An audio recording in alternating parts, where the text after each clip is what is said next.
Districts 203 and 204 are voicing early concerns about a Senate bill sponsored by a local senator.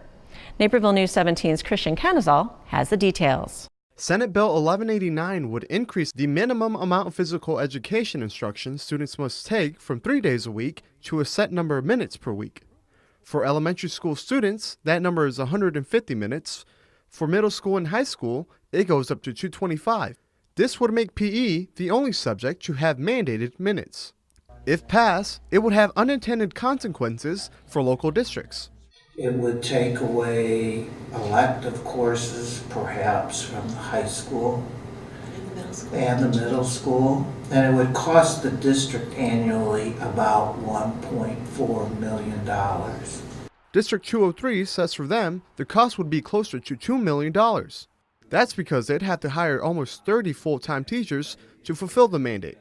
According to 204, they need to hire about 21. But local Senator Linda Holmes, who is sponsoring the bill, questions those numbers. That information is ridiculous. They're saying that they would then, if this bill actually passed, they're saying they would have to hire an additional 21 teachers. I mean, are you kidding?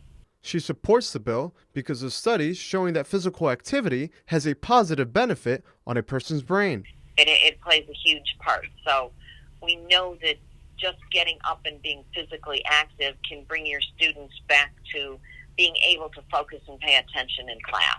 But District 203 and 204 worry of the passage of the bill as it could change other classes. District 203 released a statement saying if the bill was implemented, the increased PE time, at a minimum, the elementary school day and junior high school day would need to be lengthened just to meet the physical education mandate. But there is some flexibility in those minutes. Senator Holmes says student athletes' required minutes would be counted when they're in practice or in a game. And if a student has an excused absence, they wouldn't have to make up those mandated minutes. However, there are enough concerns being voiced that Senator Holmes has decided not to call the Senate bill this spring.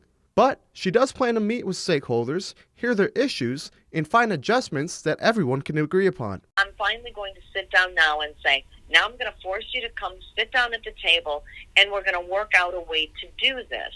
For Naperville News 17, I'm Christian Kenazal. Senator Holmes had a previous bill similar to 1189, which passed in both the House and the Senate, but was vetoed by former Governor Bruce Rauner.